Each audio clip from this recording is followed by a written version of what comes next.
Everyone, welcome back to my channel আলাইনা আনাইজাস creations. আসসালামু আলাইকুম। সবাই কেমন আছেন? আশা করছি সবাই আল্লাহর রহমতে ভালো আছেন। আমিও ভালো আছি, তবে একটু ঠান্ডা লেগেছে। এটা আমার প্রতি শীতে থাকবে, কারণ আমার ঠান্ডার সমস্যা আছে। তো যে যেখান থেকে দূরে এবং কাছে, দেশে এবং বিদেশে যে যেখান থেকে আমার ভিডিওটি দেখছেন, সবাইকে মন থেকে ধন্যবাদ জানাচ্ছি।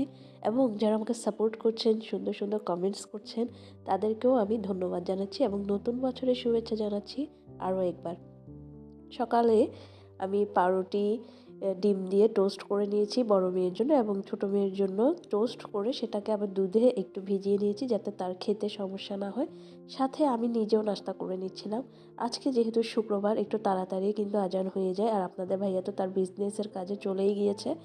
আমি এদিকে নাস্তা করতে করতে চা এবং ভাতটাকে বসিয়ে দিয়েছি। দেখেন আজকের ওয়েদারটা পুরোই কুয়াশা, মানে কি বলবো, একেবারে রোদে উঠেনি। তো কার এলাকায় কেমন শীত পড়েছে অবশ্যই কমেন্টস বক্সে জানাবেন, এবং কে কেমন শীত উপভোগ করছেন সেটাও কিন্তু জানিয়ে যাবেন। আর শীতের সকালে গরম গরম ধোয়া ওঠা চা খেতে তো অনেক বেশি ভালো লাগে। আমার মতো যারা চা প্রেমী তাদের কাছে তো আর কোনো কথাই নেই, তারা তো এক বাক্যে চা ভালোবাসে এটা বলবেই।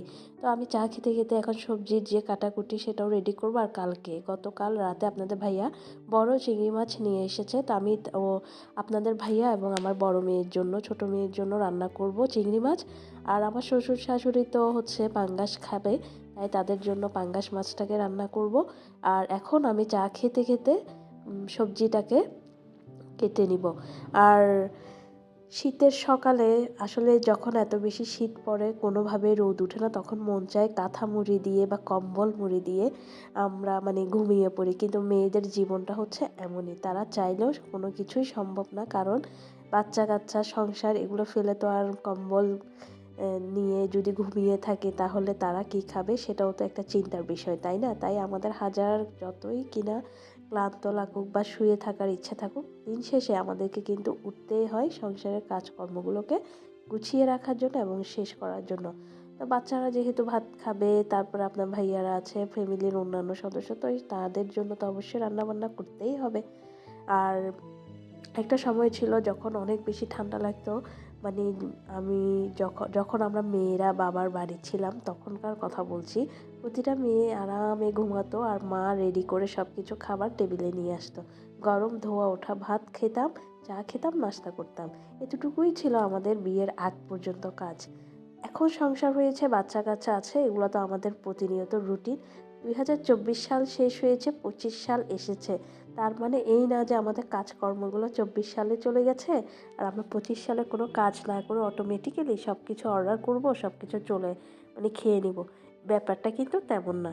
24 সালেও যা করতে হয়েছে 25 সালেও করতে হবে। পার্থক্য শুধু এখানেই, সালটা পাল্টেছে, আর কোনো কিছুই না। তো আমরা মৃত্যুর দিকে আরও এক ধাপ এগিয়ে গিয়েছি। তো কে কে আমার সাথে একমত অবশ্যই কিন্তু জানাবেন। আর দেখেন আমি কথা বলতে বলতে আপনাদের সাথে ডালটাকেও কিন্তু চুলায় দিয়ে দিয়েছি, অলরেডি সিদ্ধ হয়ে গেছে। আর আমার ডালের কালারটা কিন্তু খুব সুন্দর এসেছে দেখুন। এখনও কিন্তু আমি কোনো প্রকারের হলুদ দেইনি, আরও একটু সিদ্ধ হলে দিব এবং তারপরে বাগারে দিব। বাগারের জন্য পেঁয়াজ দিয়েছি। আর এদিকে আমি গাজর, শিম, আলু, তারপরে বাঁধাকপি সব কিছু মিক্সড করে একটা ভাজি কেটে নিয়েছি এবং এটাও বসিয়ে দিয়েছি। পাশে পাঙ্গাস মাছটাকে ভুনা করার জন্য দিয়েছি। আর এখন আমি এগুলো হতে হতে চিংড়ি মাছটাকে কেটে নিব, আর যেগুলো রান্না করব সেগুলো নিয়ে নিব। তো আমার মেয়ে আর মেয়ের বাবার জন্য এগুলো রান্না করব, আর বাকিগুলো আমি বক্সে করে রেখে দিচ্ছি।